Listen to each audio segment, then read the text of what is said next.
We're joined again by the member for Albury, Justin Clancy. Justin, welcome back on Flow. Ricky, good to be with you again. It's been a harrowing and difficult time for some people along the river and in flood-affected areas of your electorate. Just how has the community held up over the Christmas-New Year break? Yeah, look, Ricky, for a lot of people it's been a challenging period, particularly along the Murray River there, and even just this week, sad news that potentially the Corowa Football Netball Club is going to have to go into recess this year, and that's a real challenge for the local community. Obviously, the Footy Netball Club is a big part of community life. So these are the sorts of things that are impacts, and part of that is because of flood damage down there at the football netball grounds. We've got farmers that even a couple of weeks ago were still getting through the harvest, and that's been a challenging period. Having said that, obviously we've got fantastic communities right across our region, Ricky, and people continue to band together and get through things. We're out at Oaklands for a bit of a bowl, barefoot bowls on Australia Day evening, and it was just great to see the community continuing to get together and be there for one another. And thankfully the state and government is going to be on hand with a whole range of grants available to help those communities get through. We'll get into those in a moment, but you just mentioned there farmers and cropping. We did hear there was a lot of crop abandonment. Speaking to the CSIRO's Steve Henry recently, who was concerned that mouse numbers may pick up if there's abandoned crops. Was there a large crop abandonment in your electorate? Yeah, look, there was certainly areas that couldn't be cropped, couldn't be harvested, Ricky. So, as you said, we go from one challenge into another, and again, our farmers are pretty switched on. They'll know that that's a potential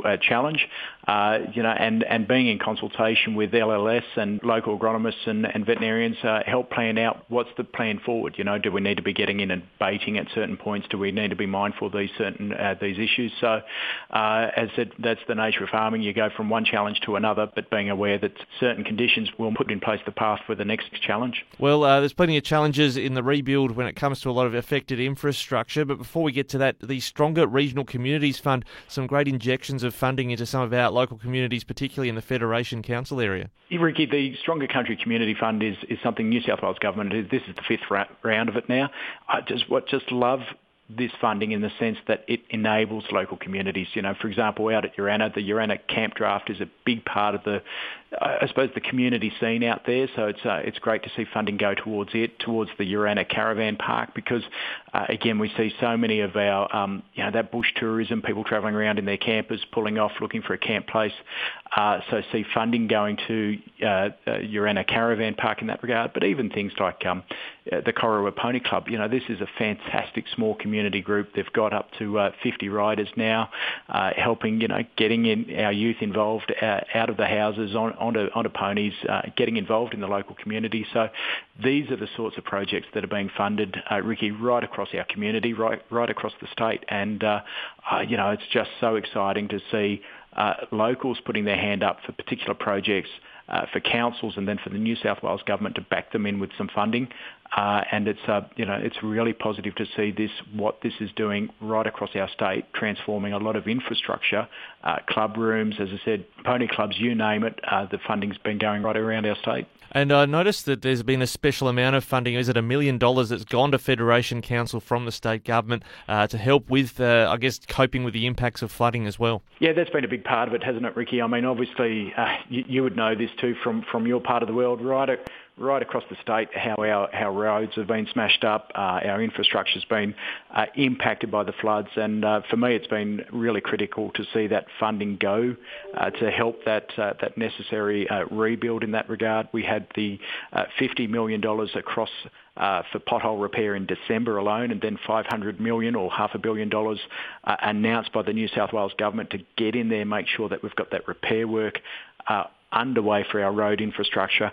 And then backing it in also with further funding going to those councils that have been deeply impacted by flooding, to give them money into the bank account so that they can get onto the repair work that they need to be doing, because there is a lot of that to be done, Ricky. I'm grateful our community, they know that this is going to take time. They've got the patience there, but at the same time, They want to know that things are going to be acted upon. They want to know the funding is there, and that's been really important to see this funding being announced. And when I spoke with the Regional Roads Minister, Sam Farraway, he was very keen for councils to put their hand up for a regional road repair fund. Has the deadline passed for that, or is there still opportunities to get funding under that program?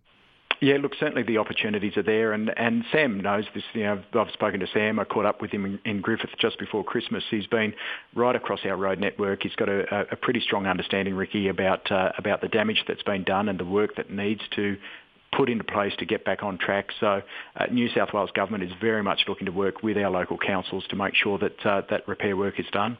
And a common theme we've had across a number of flood-affected areas is that when we rebuild roads, we don't just put them back in the same condition, but this concept of betterment. Sam Farraway saying they're trialling something in northern New South Wales that they want to roll out statewide if you're successful at the state election, that we build the roads to a better condition so they don't flood out next time. Everyone in the bush knows that, don't we, Ricky? I mean, there's no point just putting down more bitumen and expecting that to survive the next inundation. We need to be making sure that we're making better. And that was a big theme coming out of the bushfires in 2019, 2022, Ricky, in terms of a lot of the repair work we're looking at is to say, well, when we build it back, what improvements can we make so that we are making it more, we use the word a fair bit these days, but more resilient in terms of that infrastructure so that it can cope with these changing weather patterns. Well, Justin Clancy is the member for Albury, facing a state election in about 6 or 7 weeks' time. We look forward to catching you just before then. Thanks for joining us today on Flow. Ricky, good to catch you. Take care.